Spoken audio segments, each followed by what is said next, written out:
Bonjour. Bonjour et bienvenue dans cette nouvelle vidéo qui va être consacrée à la deuxième partie de la PNL, Programmation Neuro-Linguistique. Nous avons vu dans la précédente, et en grande partie, nous avons vu le non-verbal, le paraverbal. Ici, nous allons continuer un petit peu dans cette lancée avec plus de détails et nous allons aborder des sujets qui vont être la reformulation, les croyances, principalement, et puis comment on passe d'une situation à une autre. Alors, le visage, la PNL s'attache énormément à la technique qui associe le cerveau à la voix, mais aussi au non-verbal, c'est-à-dire à des mouvements, des gestes, des mouvements des yeux. Le mouvement des yeux, par les spécialistes, est appelé le détecteur de mensonges. Détecteur de mensonges parce qu'effectivement, la position des yeux lorsque vous parlez à quelqu'un va pouvoir vous renseigner. Elle renseignera la personne formée à cette méthode de la PNL, mais elle peut aussi vous aider à voir, à comprendre ce que la personne en face ressent, vit et exprime. Je vous ai dessiné un visage qui correspond, nous le reprenons, à la partie gauche du cerveau qui résonne, à la partie droite qui, elle, analyse, interprète, et c'est le lieu effectivement du savoir-faire, du savoir-être, des émotions. Voilà, puisque nous avons 5 cerveaux, entre guillemets, et qu'il y a ces deux parties qui sont les plus importantes. Donc on peut dire qu'ici, il y a le stockage de l'information, et à droite, la partie donc, du cerveau qui, elle, va analyser, va faire comme un programme informatique, va travailler. Nous partageons en 3 le visage. La partie du haut, c'est le visuel. La partie du centre, où il y a les yeux, les oreilles, c'est l'auditif. VA, auditif. Et le K correspond à kinesthésique, c'est-à-dire la partie du bas du visage, où on est dans les émotions, les pensées, le ressenti, et pour certains, le geste, l'action, l'expression. Donc, visuel, auditif et kinesthésique. Lorsque les yeux se déplacent lors d'un entretien, à gauche, à droite, en haut, en bas, eh bien, imaginez que quelqu'un qui est dans le visuel, alors il n'y a pas que le VAK, il y a ce qu'on appelle le VAGOG, c'est-à-dire visuel, auditif, kinesthésique, et ensuite odorat et le goût, G, gustatif, VAKOG. Eh bien, pour l'instant, nous ne prendrons en compte que ces 3 éléments principaux, puisqu'il y a peu de gens qui ont ce qu'on appelle le système principal, c'est-à-dire que les personnes sont plus, vous êtes plus dans le visuel. Par exemple, vous apprenez plus facilement avec un livre. Là, vous apprenez plus facilement en entendant les choses. Et là, peut-être, vous les entendez mieux face à une personne qui va vous exprimer ses émotions. Si nos yeux partent à droite, vers le haut, eh bien, on imagine des images. S'ils partent à gauche, on se souvient d'images. Donc là, on va imaginer des images, là, on va se souvenir d'images. Ce souvenir fait que l'on va rechercher dans son cerveau, effectivement, ce qu'il y a dans une situation donnée.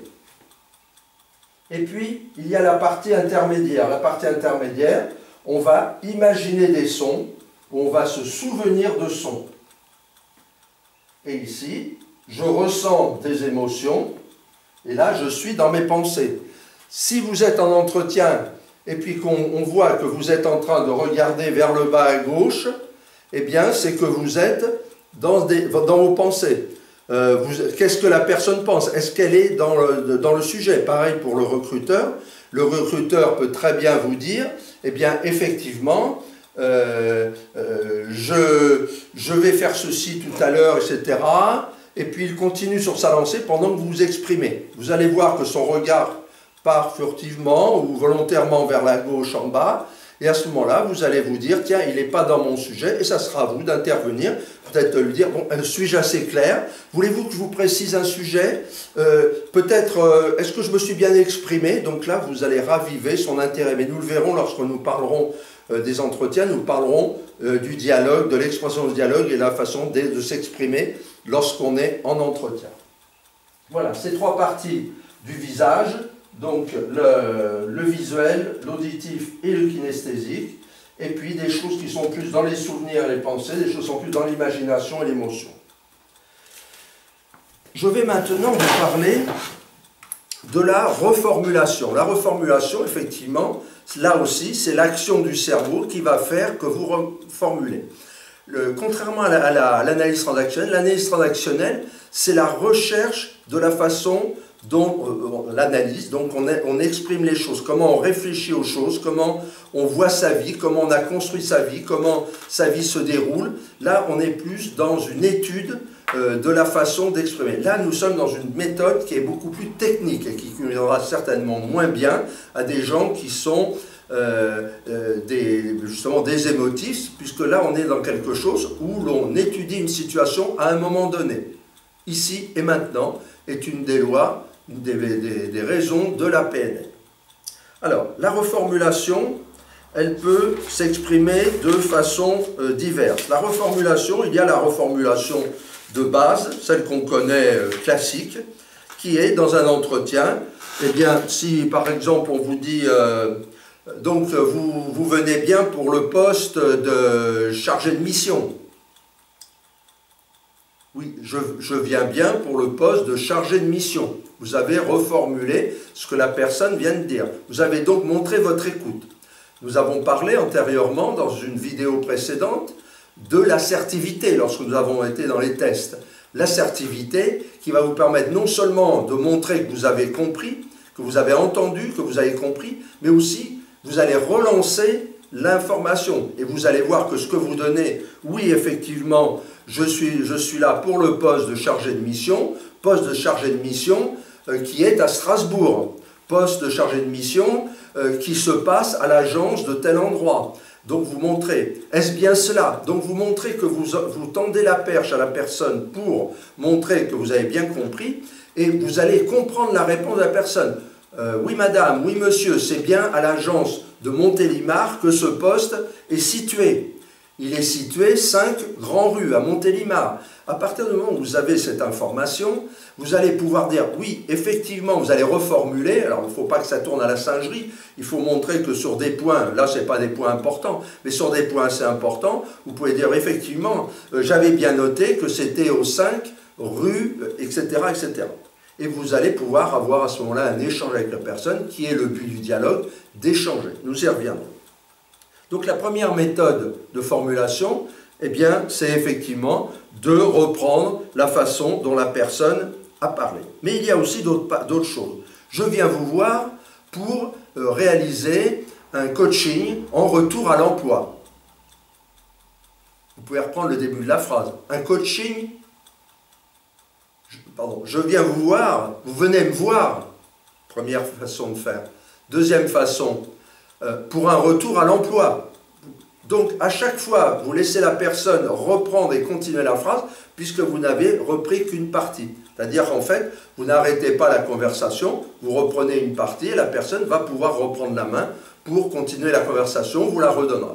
Le but aussi très important dans cette façon de travailler, c'est que vous allez être dans un échange permanent avec des phrases qui seront le plus courtes possible, les plus courtes possibles, de façon à pouvoir donner tout sans arrêt, relancer et permettre à la personne en face de s'exprimer. Alors c'est vrai que c'est un petit peu ennuyeux parfois d'avoir quelqu'un qui va beaucoup peut-être vous poser des questions, s'intéresser à des sujets vous concernant, mais l'intérêt c'est que moins vous parlerez, plus la personne parlera de ce qu'elle ressent, de ce qu'elle exprime, plus vous en saurez et plus elle sera satisfaite, car vous le savez, chaque personne est préoccupée davantage par ce qu'elle a envie de savoir, par ce qu'elle ressent, que par ce que l'autre est en train d'exprimer. Enfin, il y a une méthode de reformulation qui est le recadrage. Le recadrage, eh bien, c'est de traduire en fait la pensée de la personne. Vous venez me voir, je viens vous voir pour un coaching de retour à l'emploi. vous souhaitez abandonner le chômage. Vous avez dit autre chose, mais vous avez traduit une situation. La personne, elle veut retourner à l'emploi parce qu'elle veut quitter le chômage. Ah non, oui, en fait, le chômage n'est pas une chose en fait qui m'ennuie énormément, mais mon conjoint, chaque matin, me dit, mais quand est-ce que tu vas aller travailler? Oui, vous allez creuser, vous allez en apprendre davantage, vous allez aller au-delà des éléments premiers. Je vais vous dire un mot sur les croyances. Les croyances, ce sont des choses auxquelles on pense. Les gens ont en tête un certain nombre de choses. Je n'ai pas confiance en moi. Alors, il y a des croyances aidantes et des croyances limitantes. Dans le cas des croyances qui peuvent être limitantes, donc nous allons aborder ce genre de choses, eh bien nous allons exprimer, par exemple, vous n'avez pas confiance, mais est-ce que jamais vous n'avez eu confiance en vous? Et là, vous allez relancer, ah si, j'ai eu confiance. Donc cette croyance limitante fait que la personne imagine effectivement qu'elle n'a pas la capacité de faire ceci ou cela. Et puis, il y a des croyances aidantes. Vous manquez de confiance en vous. Qu'est-ce qui vous fait dire que vous n'avez pas confiance en vous? Là, vous permet à la personne d'aller vers une aide qu'elle va s'apporter elle-même. Car ce n'est pas de la manipulation, c'est de l'aide à la réflexion. Qu'est-ce qui fait que vous n'avez pas confiance en vous? Qu'est-ce qui vous le fait croire?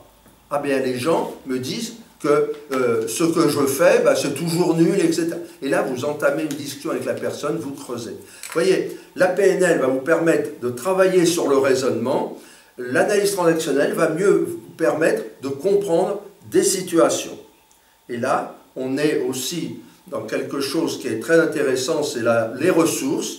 Les ressources, on pourrait parler d'ancrage, ceux qui voudront en savoir plus pour la PNL, donc vous pouvez aller voir des ouvrages comme la PNL pour les nuls, ce sont des ouvrages de base très simples, peuvent aussi aller sur Internet trouver des informations, eh bien vous allez avoir à ce moment-là davantage de choses que vous allez pouvoir connaître sur la PNL.